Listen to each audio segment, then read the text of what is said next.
Welcome to Finance in the Clouds. Modern finance is broken, forcing finance and accounting teams to work like it's 1985, the year Excel was invented. Here, we talk about the struggles finance teams face in fast-growing companies and discuss how they can spend less time surviving and more time in the clouds. I'm your host, Jake Jones, multimedia producer and brand influencer at Zone & Co., and I'm joined this week by Dennis van der Graaf, product owner in engineering for Zone & Co. I'm also joined by Justyna Bielak, product owner in engineering for Zone & Co., and Sammy Guirguis, regional director, apps, APC, and sales at Zone & Co. Thanks for joining me today, guys. Thanks for having us, Jake. Really excited to be here.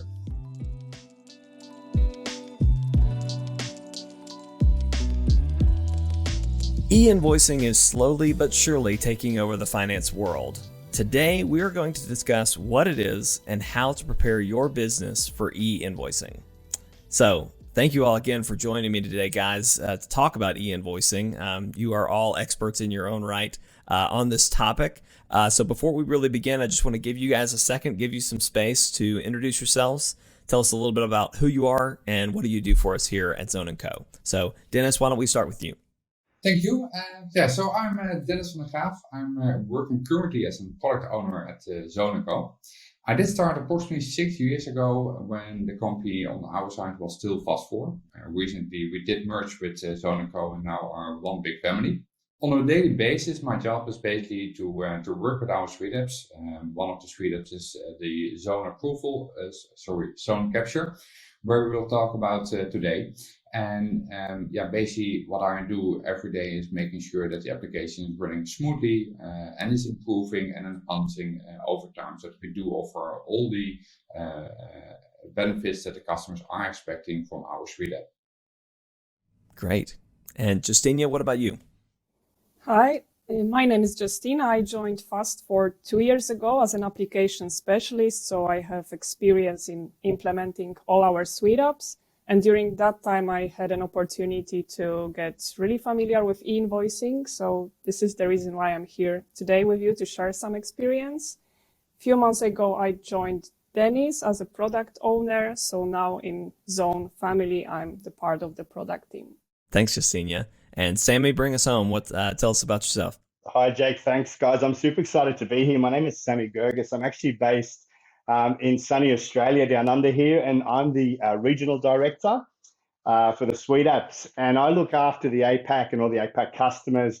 I've actually been one of the pioneers and been working with NetSuite since 2003 here in the APAC. And we've worked with a lot of customers, and we're just really looking to help and enhance the customer's NetSuite experience. So thank you again, Jake. Excited to be here. It is absolutely great to have all of you. Really, really excited to hear more about e-invoicing. This was something kind of a newer topic to me when our team first kind of started talking about wanting to discuss this. So let's get right into the topic at hand. What is e-invoicing? Let's start with there. Really interesting question, Jake. E-invoicing is basically a global network that is slowly replacing the traditional way of how companies are currently sending and receiving e-invoices. In many cases, an e-invoice is currently sent on paper or with an email as a PDF attachment. And that is basically how many companies are currently operating. An e-invoice is basically a data set that contains all the information from the invoice that is sent or received. And this data set is posted on the e-invoice network with a sender and receiver ID. And due to these parameters, the network knows exactly where it should be delivered, who is the vendor that should be receiving it, or who is the customer that should be receiving it.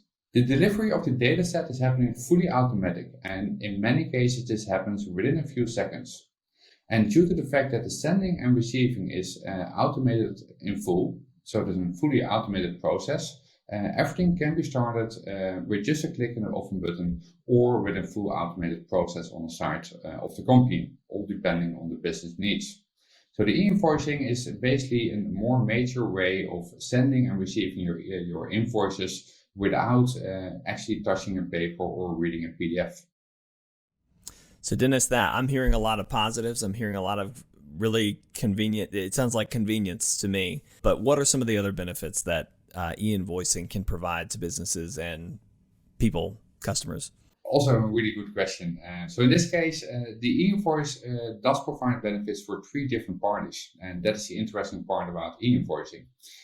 So the first party that we can talk about is the sender. So who's sending the e-invoice has a benefit, because as soon as they would send out that e-invoice, they are certain that their invoice will be received by the customer. The customer has no option to reject in first instance that invoice, and the sending party is also receiving feedback information about the fact, is my invoice delivered, yes or no? And that will take away all the potential discussions that you could have about the fact, was the invoice received or not? That question is simply not there anymore. Even if the receiving party would reject for some reason that invoice because something is not correct, the sending party will still be notified that their invoice is not received, or in this case rejected.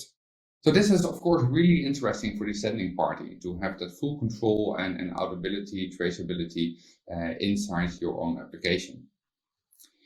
The second party that is also having benefits is the receiving party. Why do they have that benefit? Is basically because the data that we send is structured. It is depending, or in this case, holding all the data that the receiving party needs to fully automate the processing of the invoice. So they know exactly what are the totals, what are the lines that are invoiced. And if you have a smart system, that system should be capable of reading that data, and with that data create automatically the invoice inside your ERP system.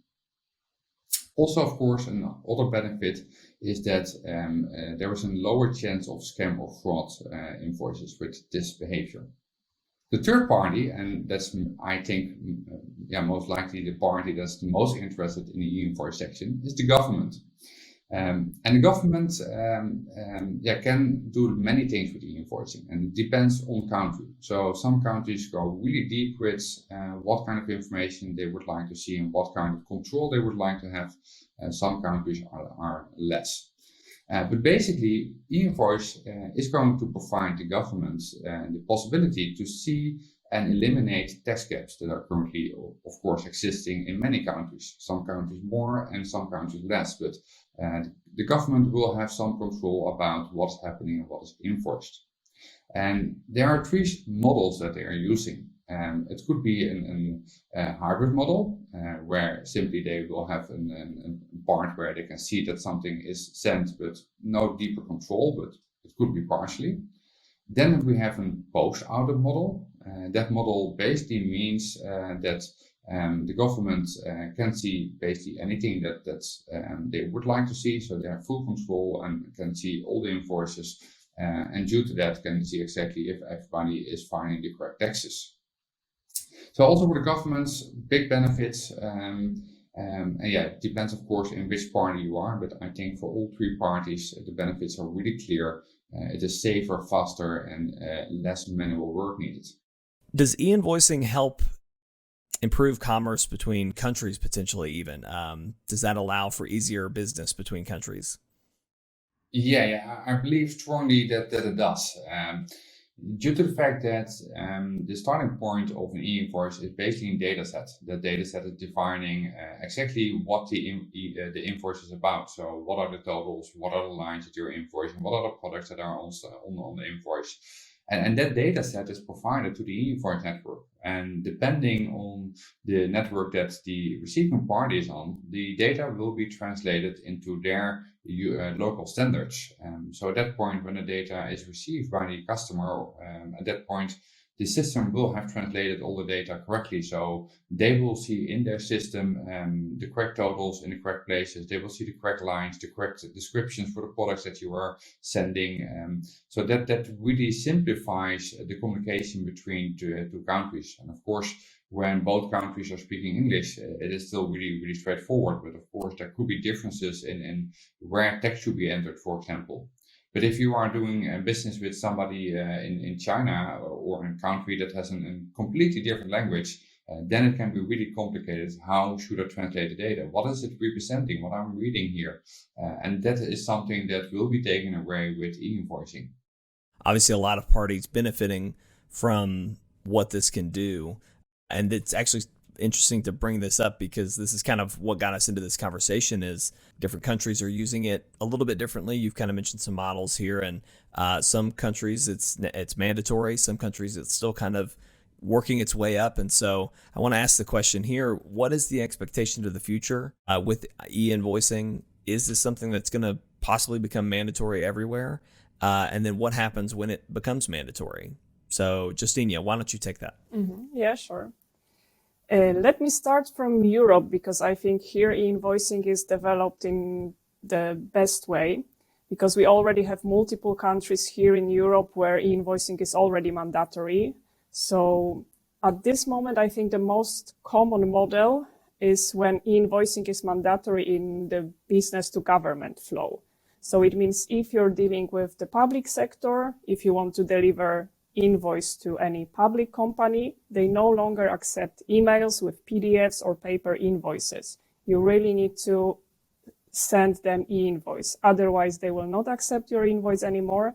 And yeah, basically, you're not going to get paid. So it's really hard requirement. So for example, Norway, one of our European pioneers, they adopting this mandatory business to government invoicing. So they started from that, I think around 2009, sorry.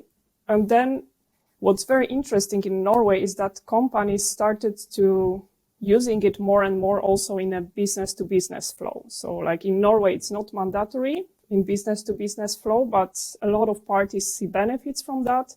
And they basically start using it on a daily basis also in this flow where it's not mandatory. And exactly the same situation we see in Finland, Sweden, Denmark. So business to government flow is mandatory, but more and more companies are using it even in this business to business transactions. Yeah, on the top of that, I think very interesting cases in Finland. So lately they have a right to request e-invoice from another company. So the company can decide from today, I accept only e-invoices. And then the supplier, they don't have a choice. They really need to provide e-invoice. Otherwise, you cannot run your business anymore. So we see like more and more countries in Europe are going live with e-invoicing in business to government sector. They are also expanding to business sector. We also have few countries with this clearance model. So the government is really taking control over the whole flow, like Italy, for example. In Italy, we have business to government, business to business, and even business to consumer flow mandatory. So they really find positive results from this flow, and they made mandatory e-invoicing in the whole flow. Yeah, regarding the USA, maybe I think there's no clear timeline when it's going to be mandatory, but we see some projects lately that aim to build e-invoicing network in business to business flow. So they see benefits, and I think they are trying to introduce some flow there as well. Yeah, and lately we also see a lot of changes happening in Australia, but I think this topic can be further explained by Sammy. Thank you, Justyna. That was a nice segue there. Yeah, look, it's pretty exciting here in Australia regarding e-invoicing, because from the 1st of January, the Commonwealth Government made it actually mandatory to actually, if you're doing business to government, which is B2G, to actually use e-invoicing. And the government was actually making those e-invoices payable within 5 days, and then basically paying interest on any late payments as well. In the different states and territories, we've got good old New South Wales, which has committed to e-invoicing. And from the 1st of January this year, the 1st of January 2022, it's actually a legislation, and you have to use e-invoicing if you're dealing with the New South Wales government or you're a business in New South Wales. And good old Queensland as well. They've also joined from the 1st of January. But by the 1st of July, which is a new financial year, if you're doing any B2G and dealing with any government organizations or agencies, you are going to have to be e-invoice compliant as well. So the local government's really grabbed the e-invoicing and made it an initiative. So that way, if you are dealing with different countries as well, as Justyna said, in Europe or in the US, your business will have to be e-invoice ready as well. Yeah, that's so interesting to hear just how each country is kind of taking this approach and using it and starting to enforce it, as we've talked about. And it's almost like it's spreading a little bit, which is really interesting to see. And so Sammy, how are businesses, how are customers and partners responding to starting to using e-invoicing in Australia? Yeah, that's a great question, Jake. We actually were discussing e-invoicing with a lot of our Australian customers and a lot of customers that did deal with government bodies probably about 18 months ago. So the sort of excitement started back then, but a lot of businesses didn't know that from the 1st of January 2022, you'd actually have to be invoicing compliant. And a lot of these businesses were looking, at new systems, and a lot of our customers use NetSuite. So we were speaking to a lot of these customers, and a lot of them, were a little bit worried that, they wanted to make sure that they were compliant. So there's been a lot of businesses that have actually taken it on board and sort of adjusted and pivoted and realized that e-invoicing is here to stay, and it's the only way that they can get paid if they're going to deal with government organizations. And with the zone capture, it's actually built on the NetSuite platform, so there's no integrations. They don't have to leave their NetSuite screen, and they can actually become e-invoicing compliant by actually just talking to us and speaking with us. So it's been, taken up pretty responsibly in Queensland as well. And now, because there's only a month to go till the 1st of July, there's a big buzz in Australia. Sort of, there's just been a change of government, and people are thinking, well, you know what? I think things are going to start picking up, and we better become e-invoicing compliant. So we are getting a lot of inquiries, and there's a lot of businesses sort of just tapping their other neighbors on the shoulder and saying, "Oh, you guys accepting e-invoices? You guys sending e-invoices?" So yeah, it's pretty exciting in the APAC region at the moment with the e-invoicing. So it's great. It's great that there's such a positive buzz around it. That's really, really exciting. As you kind of all hinted at, it's not necessarily happening in the US or in every country yet, but it is something that's growing in popularity. And obviously, it has a lot of great benefits, especially for the government. And really, once the government starts to latch on, it's something that's going to stick. And as more governments see it working for other governments, it's just going to continue to spread. So that's awesome. But that kind of gets us to our real question, kind of the topic of our show. How do you prepare for e-invoicing? Dennis, why don't we start with you? How can our customers, how can our business partners start to prepare for e-invoicing? Preparing for e-invoicing sounds really difficult. Sounds like a really painstaking task, but I can tell you it is basically pretty simple and straightforward. It does not take a lot of time and resources to get to the point that e-invoicing is available inside your ERP system. Basically, it requires 2 steps only. The first step is that your company must register on the e-invoice network. And this step is done through an e-invoice provider. That provider will make sure that your company is registered on the network and is connected to the correct network. So that's a step, simply filling in a form or a web form, and that process will start. It will take a few days, sometimes weeks, but it's pretty quick, not really painstaking. The second one is that, of course, your ERP system must be prepared to actually being able to receive and send e-invoices. And that depends, of course, on the system that you are using. So each system will have different implementation times and different protocols. But I can tell you with NetSuite, or at least if you're using NetSuite, you can simply install our zone capture. And that installation is really straightforward, really quick, and within no time, you are able to send and receive e-invoices. So as mentioned by Dennis, we are talking about e-invoicing network. And just to clarify, we have multiple networks around the world. But here in Europe, we see the most used network is PEPL. So a lot of European countries are already integrated with PEPL. And we see more and more countries, even outside Europe, are joining PEPL. We have Japan, Singapore, and Australia lately joined.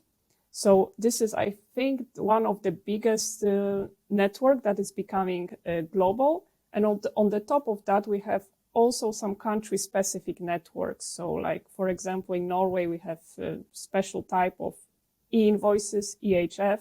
So they have their own country-specific registration, but they are also connected with PEPL. So at least at this point, the more countries will join PEPL network, then the e-invoicing flow will be more smooth. Absolutely. Well, that's a relief to hear that it's such a simple process. Obviously, two very crucial steps there, but how can you prepare your customers and your partners to be able to accept and exchange e-invoicing? This process, of course, is a little bit different for customers and vendors. So both parties do need other communication. But basically, when you have tested your system, you are registered and you are good to go. At that moment, you would like to get a word out. So we would recommend at that moment to create a mass communication. And one mass communication will be directed to your customers and one will be directed to your vendors. Your vendors will be really straightforward because you simply are going to announce to them, I'm now currently able to receive your e-invoices through the e-invoice network. This is my endpoint ID. And from now onwards, I would like to only receive e-invoices and not a paper invoice or a PDF invoice anymore or a simple email because I'm not going to pay, for example. So you can also enforce it if you would like to. So that is a really simple, straightforward communication. With the customers, it can be a little bit more complicated because you would like to send your invoice also automatically to your customer. And that takes a little bit of more work because you need to figure out two parameters. You need to know from your customer, what is your endpoint ID? Because you need to know where do we need to send it to. And of course, you would like to know on which network they are, because that's a parameter that you can provide in our application, and that will make sure that the e-invoice is delivered. So basically, you would need to start a mass communication stating that you are now registered on a network and request your customers to provide their endpoint ID and their network that they are registered on. And yeah, basically, when you get that feedback, you will enter it in your system, and from that point onwards, the system will be capable of sending automatically that information. Excellent, excellent. Justine, I wanted to ask you, since you're kind of a subject matter expert with e-invoices, how does an e-invoice get delivered? Is it just email? Are there lots of different methods? Just talk about that. Yeah, sure. So let me indeed compare it with delivering emails. So to be able to deliver an email, you need to know an email address. Yeah, you need to know where your email should be sent. And it works similar with e-invoicing. So you need to know where your e-invoice needs to be delivered. You need to know kind of e-invoicing address. So it's a unique identifier with which you are registered in the network. What Dennis already mentioned, he called it endpoint ID. Indeed, we call it endpoint ID or participant ID. So unique identifier with which your company is registered in the network. What number can it be? What identifier? It depends on the country, but it's usually a VAT number, tax identification number, organization number, something unique with the unique number with which you are registered in the e-invoicing network. So as long as you know this number, this is your address. This is how you are the starting point to be able to deliver e-invoice. So I can give an example how we do it in NetSuite. You create standard invoice in your ERP system, mentioning this endpoint ID, this participant ID of the recipient. And then we submit your request to the e-invoicing provider. So via integration that we built between ERP system and e-invoicing provider. So then the certified e-invoicing provider is responsible to prepare this actual e-invoice. So we gather all information from your ERP system, all information needed to be able to create e-invoice, and e-invoicing provider knows all country requirements, country-specific standards, and they formulate this actual e-invoice. So they make sure the data is translated correctly, and of course they check if they can reach the recipient. So they are checking if indeed your recipient exists in the e-invoicing network. And on the top of that, there are some additional checks, like, for example, if we use European PEPL network, e-invoice needs to follow some local standards, some basic information are being checked, like validation of tax numbers, if all calculation on the invoice is correct. And it's also possible to attach additional documentation. So like, for example, our tool by default is also attaching the PDF invoice. So it's like once e-invoicing provider has the full information, formulated XML file, then they send it via e-invoicing network to the dedicated endpoint ID, participant ID. So if all data is correct, e-invoice is being delivered, and you receive back a confirmation, the status change to delivered, or is it still in transit, or if maybe your recipient rejected invoice for some reason, that's also possible, but you get the actual status update. So you know exactly what is happening with your invoice at every point. That immediate feedback just is amazing to hear about. And I can only imagine as a business owner knowing exactly where that invoice is. I know I've had invoices get lost in the loop every now and then. So having that immediate feedback just is awesome. Justyna, what does the implementation cycle look like? How can people kind of get started with this? Yeah, of course, you need to connect with our sales department in this case, and we will provide you the quotation of the implementation. And we already have a built integration between ERP system and e-invoicing provider. So you don't need to contact e-invoicing provider separately. We will take care of that. So as soon as you approve our quotation, we will assign dedicated implementation consultant that will contact you within 2 weeks to start the process. So if you have testing account, that's perfect situation. We install the application on your testing environment, configure everything, connect your testing account with testing e-invoicing network that our provider is giving. And the next step is the walkthrough with our consultant. So we will exactly guide you through the whole tool. We will explain in details how the flow is working, how you can send e-invoice, how you can receive e-invoice. If it's specific, there are some specifics related to the country in which you operate. We will also get you familiar with that, because there are some country-specific stuff that you should know. And after the walkthrough, you have time, of course, to test our solution on your sandbox. So that also depends how much time you would like to spend on testing, how much time your team needs to get familiar with the flow. Once you're ready to go live, we move the configuration to production account, and we also proceed with the registration of your company inside e-invoicing network. So we need to request the registration in PEPL. PEPL is the biggest European network, and lately Australia also joined PEPL. So yeah, the waiting time can be for this PEPL registration, because sometimes we see that it can take 3-4 weeks to get this registration. But once you're registered, you're ready to go. So I would say the implementation can take around 3-4 weeks, and you're ready to start e-invoices, sending e-invoices. For receiving, it can take additional 2 weeks, because sometimes we need to wait for this PEPL registration. That's awesome. That sounds like a really quick turnaround. And it sounds like the best way to prepare is to check out Zone & Co. and Zone Capture and some of the great apps that we have here.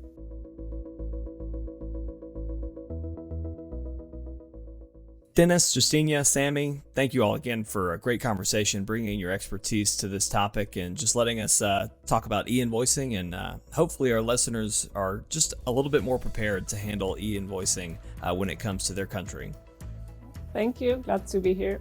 Thank you, Jake, for having me here and bringing me this opportunity. It was I'm really happy to talk about this, and hope that we did bring some benefits to the companies, and they can start with e-invoicing quickly enough before it becomes mandatory. Excellent. Thanks for having us, Jake. It's been a pleasure to be here with such a knowledgeable panel as well. So thank you, everyone. And I really appreciate your time. Now we want to hear from you. Are you looking forward to using e-invoicing in your country? let us know by emailing hello@zoneandco.com. And if you enjoyed today's conversation, be sure to subscribe to Finance in the Clouds wherever you get your podcasts, and we'll see you next time. Bye.